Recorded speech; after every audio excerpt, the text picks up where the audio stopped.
Hello everyone, myself Suhas Adika. As a part of the course Computational Physics Skills, we have done a project on computing the Hohmann transfer orbits for an interplanetary transfer. Let's get started on working on the theoretical aspects required for the computation part. We will derive few formulas which is needed to be embedded in the leapfrog integration which we have used. So this is the diagrammatic representation of a Hohmann transfer. So here you can see the origin planet and this is the destination planet. Initially they are at an angle phi, which is called as an eccentric anomaly.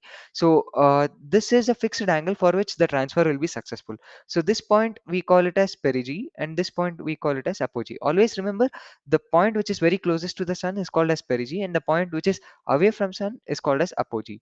So we are launching a spacecraft from the surface of the earth and it will go and reach the destination planet at the apogee. To continue with this part, let us see what are some of the terminologies we have to remember. V naught is the orbital velocity of the spacecraft around sun. So the spacecraft is going around the sun, right? So that is the orbital velocity, and Vd is the orbital velocity of the destination planet around sun, and Vp is the velocity of spacecraft at apogee. Perigee, sorry, and Va is the velocity of spacecraft at apogee, and m is the mass of the spacecraft, and capital M is the mass of sun. R naught is the radial distance, so you can clearly see this is R naught is the radial distance of origin planet from sun, and RD is the radial distance of destination planet from the sun. So delta V1 is given here, and so this is the extra velocity or impulse which is given in order to reach the destination orbit, and here delta V2 is given in order to stay in the same orbit.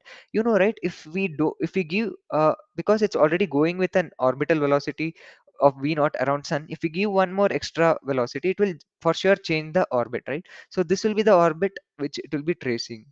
So and it will reach here basically, and when you give the extra velocity, it will go along this orbit.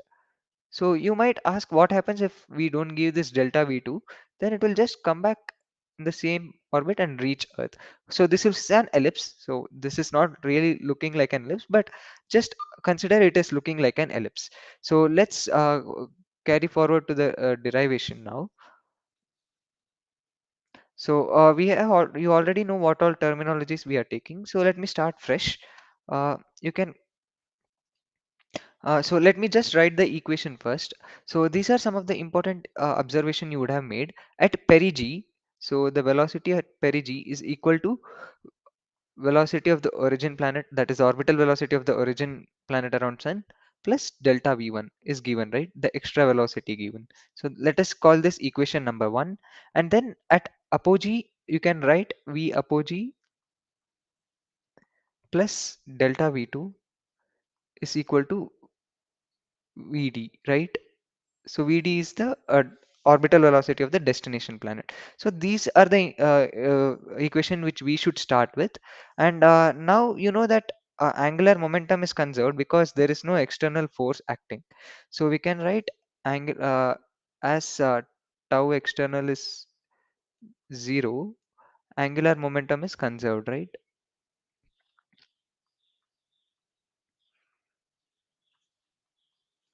So from here we can write angular momentum initial is equal to angular momentum final, right? You can now write it as initially it is m small m into v perigee into rho equal to m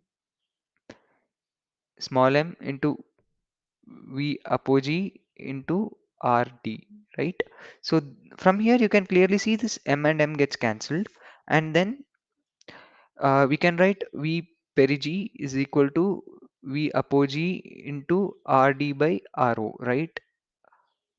So remember this equation, this will be also of a very much importance. So now let's go on to energy conservation. You know that energy is also conserved, right? Here, so energy is conserved.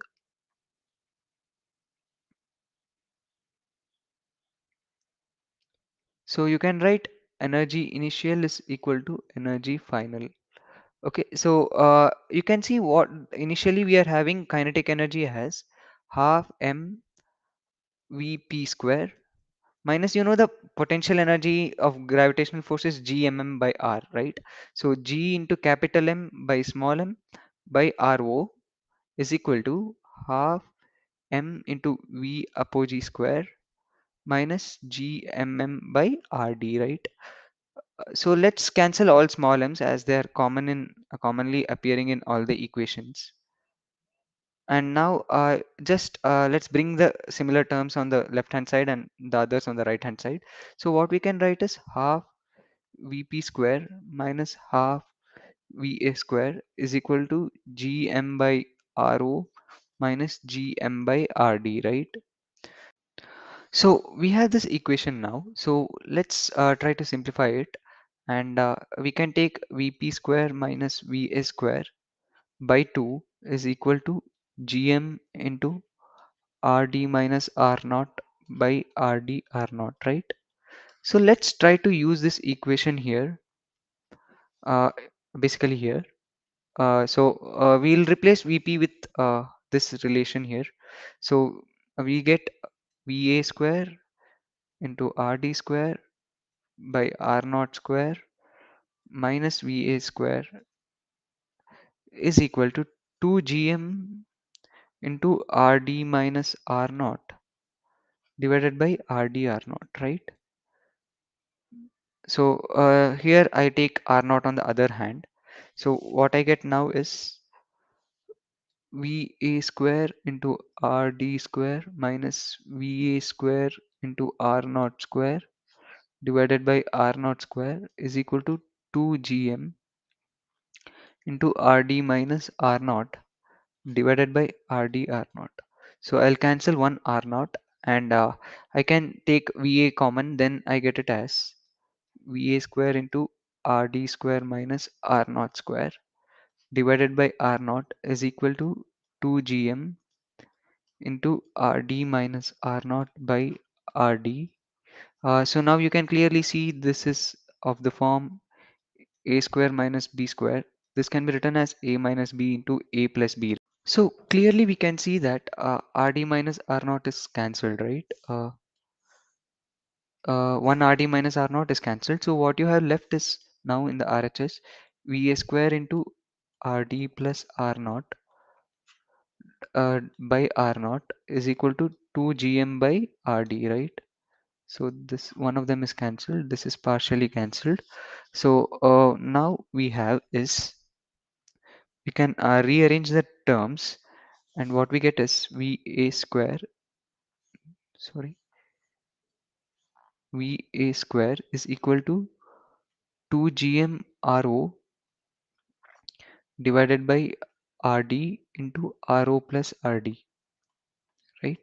So we can rewrite it as Va is equal to root 2 Gm Rho divided by Rd into R naught plus Rd.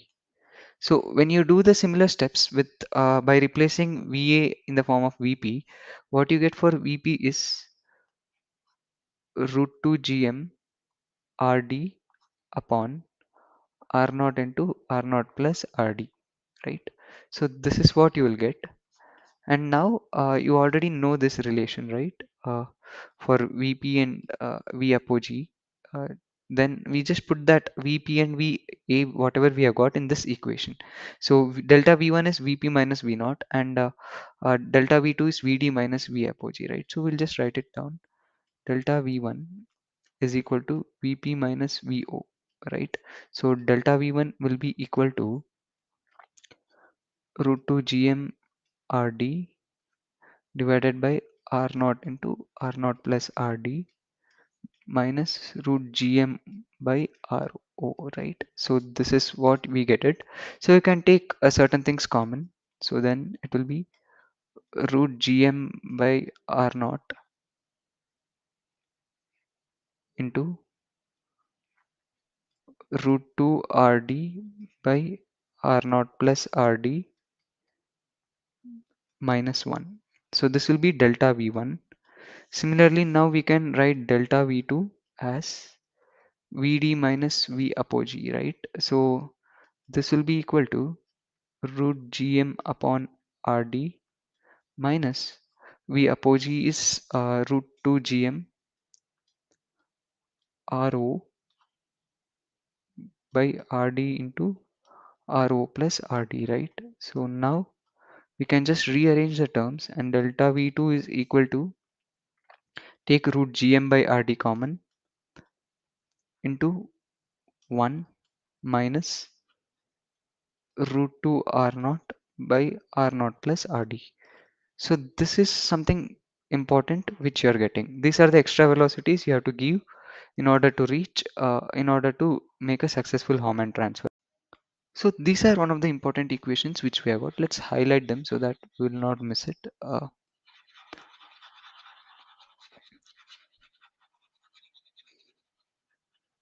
Sorry, this is RD. So this has missed. So now let's look at deriving the time taken by the satellite in order to reach the destination planet. So let's go top to the diagram again. So you can clearly see this is an elliptical orbit it has taken, right? Sorry. So this is an elliptical orbit it is taking in order to reach the destination planet. So this is the semi-major axis, which is equal to 2a, and this 2a is equal to r naught plus rd, right? So clearly we can write 2a is equal to r naught plus rd, which implies a is equal to r naught plus rd divided by 2. So now we know, according to Kepler's third law, t square is proportional to r cube, or you can just say t square is equal to a. So we have got t square equal to a cube. Now just let's substitute this a cube here. So we get it as t square is equal to r naught plus rd divided by 2 whole cube, right? So now let's raise it to the power half on both sides. Then what we get is t is equal to r naught plus rd divided by 2 whole to the power 3 by 2. But you clearly know that time period t is for the satellite to go from here and again come back here. So we just need the half, right? T by 2 in order to reach this point. So we will write it as this is for the entire thing. Then this t is equal to t by 2. This is for reaching apogee, is equal to r naught plus rd divided by 2 whole to the power 3 by 2 divided by 2. So this is the time taken to reach apogee. So this is clear till now. So now let's try calculating the eccentric anomaly. So let's go again to the diagram. So you can clearly see this angle is phi, right? So let me just erase it to make it clear. So this angle is phi, and then this angle will be 180 minus phi, right? So this planet will be traveling 180 minus phi, right? In order to reach here in t time, right? And it will travel 360 in its time period, right? T of destination planet. So let's compare the angular displacements here. So you can see it travels 180 minus 5 by 360, right? It travels 180 minus 5 in t time and td for 360. So this td is nothing but the time period of a destination planet.